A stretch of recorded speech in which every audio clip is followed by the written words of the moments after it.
5 countries in 8 days and a great many firsts, so President Obama might have found no other way to cap that off than with a surprise visit today to Iraq. In our third story in the countdown, Mr. Obama visits the troops for the first time as president after a frank reaffirmation of his ambitious foreign policy goals, while a new poll sets his approval rating at a record high. Air Force One landed at Baghdad International Airport at 4:42 p.m. prevailing local time. After a meeting with the senior U.S. commander, Army General Raymond Odierno, the president offered his thanks to about 600 assembled troops at Al-Fa Palace in the Camp Victory complex. My vice president's son, Beau Biden, was in that crowd. It is time for us to transition to the Iraqis. They need to take responsibility for their country and for their sovereignty. And in order for them to do that, they've got to make political accommodations. We can start bringing our folks home. The president also awarded 10 medals of valor and then met with Iraq's Prime Minister Nouri al-Maliki, who traveled to Camp Victory since bad weather, sandstorms, kept President Obama from going to the Green Zone by helicopter. Earlier that day, Mr. Obama had made his first visit to a mosque as president in Istanbul in Turkey. He removed his shoes as is customary, and he met with religious leaders of all faiths.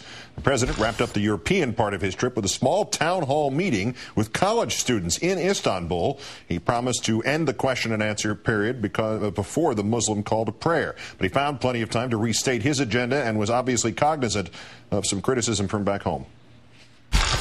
Some people say that maybe I'm being too idealistic. You know, I made a speech in Prague about reducing and ultimately eliminating nuclear weapons. And some people said, that will never happen. And some people have said, why are you discussing the Middle East when it's not going to be possible for the Israelis and the Palestinians to come together? All these things are hard. I mean, I'm not naive. If it was easy, it would have already been done. The president, to arrive back in Washington, D.C. overnight to another kind of review, a new poll from the New York Times giving him a 66% approval rating, his highest yet in their survey. Let's call in a senior fellow at the New America Foundation, writer of the foreign policy blog on the WashingtonNote.com, Steve Clemens. Good evening, Steve. Hey, good to be with you, Keith. Iraq first. The president went there just hours after he explained to those students in Istanbul that although he had campaigned saying the war was a mistake, it was now his responsibility. Was the surprise visit, or the unannounced visit at least, to Baghdad the next logical and perhaps in retrospect the next essential step in this particular transition now that he is president? I think so. I think it was a sign of real presidential maturity on Barack Obama's part. There are a lot of the people who put him into the White House who think that he ought to, cast scorn on everything the Bush administration did. But he's, sees we're on railroad track and he's redirecting that track. And I think he's put a punctuation point on our engagement with Iraq. I think he's saying we're transferring responsibility back now and our exit is beginning. And his presence there is somewhat of a very, very important punctuation point in that story. On the downside, it's interesting, and I think that sells well to Americans, but on the downside of that, it's interesting he didn't go to Afghanistan, for instance, which isn't selling so well right now among Americans. But with Iraq, his moves are really buoying his support and popularity in the United States. The trip as a whole, including everything that goes from the G20 onwards, in broad strokes, what went best, perhaps, for him? Huge PR success.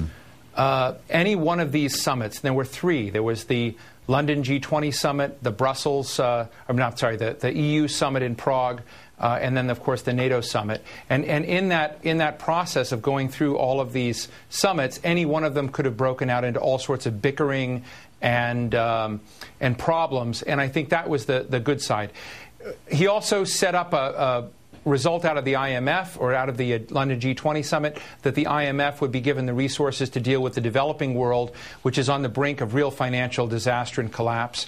I think that in NATO, he held NATO together from bickering, largely continuing the measures in Afghanistan to some degree, even though there were problems. But there were downsides that I think we also need to be aware of. We didn't get the deal from China, Germany, and others to really rewire the way the world grows and to give the American consumer that's been over-consuming and under-producing for a long time the relief that consumer deserves.